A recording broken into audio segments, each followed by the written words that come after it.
घटस्फोटानंतर पत्नीला मिळणारी कायमस्वरूपीची पोटगी ती मुलं कमावतात म्हणून कमी होते का?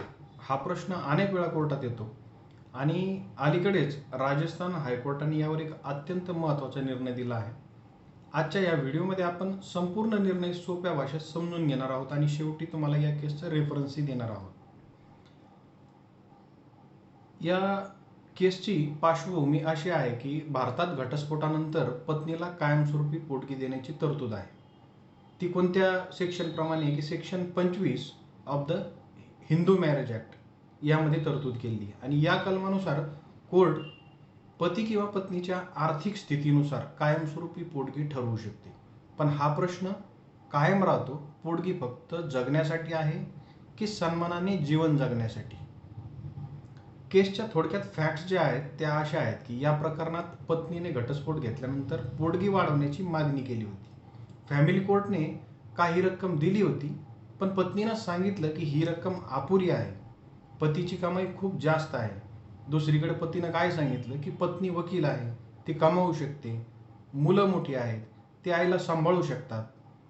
दोन्ही बाजूचे मुद्दे आणि आर्ग्युमेंट जे आहेत ते आपण बघूयात की पत्नीचे मुद्दे असे होते की पती डॉक्टर असून मोठी कमाई करतो, स्वतःकडे स्थिर उत्पन्न नाही, घर नाही, आर्थिक सुरक्षा नाही, लग्नात जसा जीवनमान होता तसा राहण्याचा मला हक्क आहे.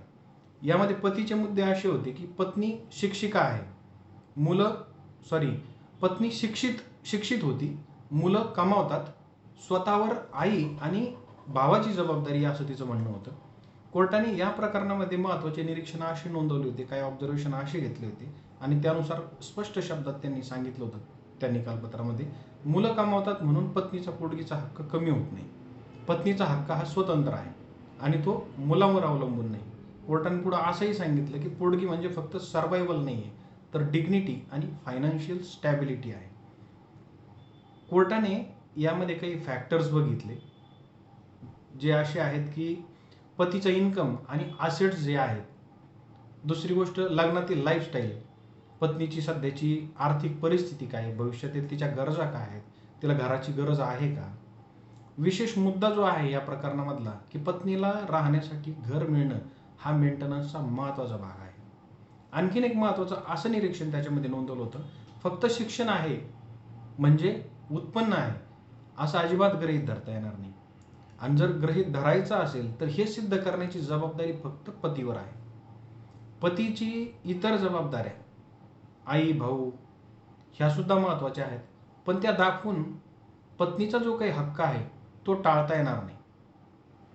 कोर्टाने मग पुढे या प्रकरणामध्ये फायनल जजमेंट असं दिलं की पत्नीची अपील जी आहे ती मंजूर केली, पतीची अपील फेटाळली आणि पोटगी 25 लाखावरून वाढवून 40 लाख रुपये केली आणि 6 महिन्यात देण्याचे आदेश दिले. तोपर्यंत मंथली मेंटेनन्स सुरू ठेवण्याचा सुद्धा आदेश दिला.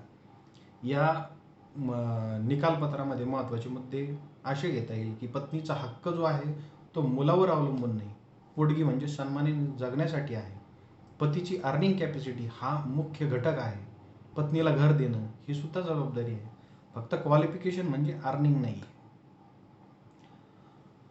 हा महत्त्वाचा जो काही निर्णय आहे तो आहे राजस्थान हायकोर्टचा.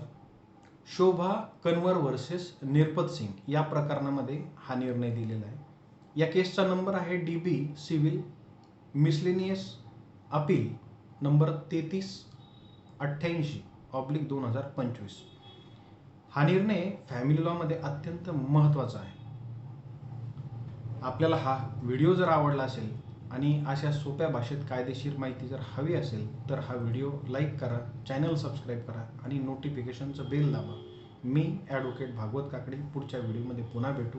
धन्यवाद.